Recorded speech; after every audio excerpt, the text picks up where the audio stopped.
How should you respond to unconstructive criticism and negativity? Well, long story short, play along with sarcasm. Of course, if there is a lesson for you to learn it, but the best way to deal with negativity is to empathize with it and carve it into humor. Now, if you've looked at the like bar on any of my recent videos, you might notice that I've found myself in some hot water. So let me explain how I got myself into this mess. My main form of marketing my channel is to go onto other channels that I enjoy and leave comments. If my comments gain enough likes, they'll gain exposure and people will see my channel, which creates the possibility of them going to my channel, watching a video, and subscribing. So, the best strategy for me is to make a funny or witty comment, or something I think many users would agree with me on but isn't often talked about, or to stir up some intellectual debate. Well, one of the channels that I sometimes enjoy is PewDiePie. Ever since he had his drama with the Wall Street Journal, I gained a lot of respect for him due to his refusal to censor his humor. This value of freedom of expression, regardless of who it offends, is something I very much stand for. So ever since then, I found myself occasionally checking into his channel. Now his audience is the largest on YouTube, 56 million subscribers, a perfect target market to gain exposure in. And for the most part it went well. When I would think of something witty and related to say in the comments of one of his videos that I found funny, it would sometimes get a lot of likes, resulting in a subscriber boost, and all was well. Well, one day I decided to be a bit too edgy. He made a video with a funny clickbait title, and even wrote in the description, sarcastically, "not clickbait." So I figured, why not play on that in an overtly obvious attempt to get people to subscribe? And I wrote, "What is clickbait? Go to my channel to find out. Don't forget to dislike, unsub, and report for abuse. P.S. Send bleach." Well, this time I learned a lesson. The lesson I learned is be careful with sarcasm on the internet. Now, will I stop being sarcastic? Never. But I have learned to pay more attention to the environment I am sarcastic in.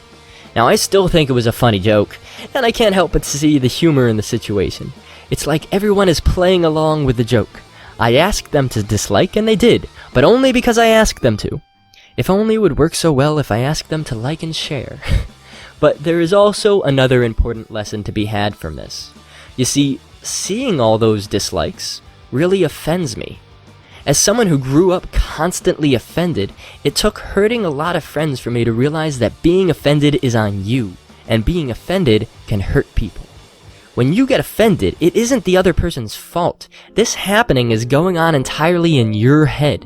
The other person is simply being themselves and expressing themselves. If that offends you, well, the suffering you experience is genuine and should be acknowledged as such, but the solution needs to be applied to you, not them. Now, someone might say something like, "You should die," and you might genuinely feel concerned for your safety, in which case you should express that you are genuinely concerned for your safety so that society can protect you if necessary. But another thing that's important to note is that genuine fear doesn't mean you're right. People were genuinely afraid of the witches they burned. Genuine fear can unintentionally create genuine suffering. And another thing worth mentioning is that no one should ever be shamed for being afraid. This new cultural aspect of shaming phobia is, in my opinion, ridiculous. We don't shame claustrophobia or arachnophobia, but it's becoming seen as a good thing to shame Islamophobia and homophobia. In reality, people are afraid of other people all the time. They may be rational, they may be irrational, but shaming someone will never cure an irrational phobia. And when someone is expressing genuine fear, it's important to hear them and acknowledge their perspective. Even if you disagree, after acknowledging their fear, you can carve your perspective in. And for the record, the best way to cure phobia is by exposure. So, if someone has an irrational phobia of another human being, the best way to cure that might be to expose them to those kind of people.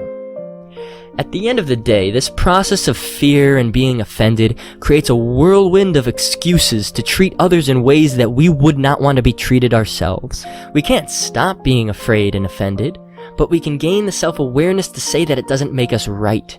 In my opinion, the right attitude to have is, "Thank you, sir, may I have another?"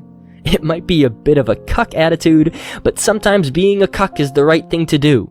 The greatest people in history were cucks. Gandhi, Buddha, Jesus, Socrates, Einstein, Martin Luther King. All these inspirational role models had in common that they didn't care about being disrespected. They just wanted to move forward. That being said, I also want to be famous, so don't forget to like, share, and subscribe.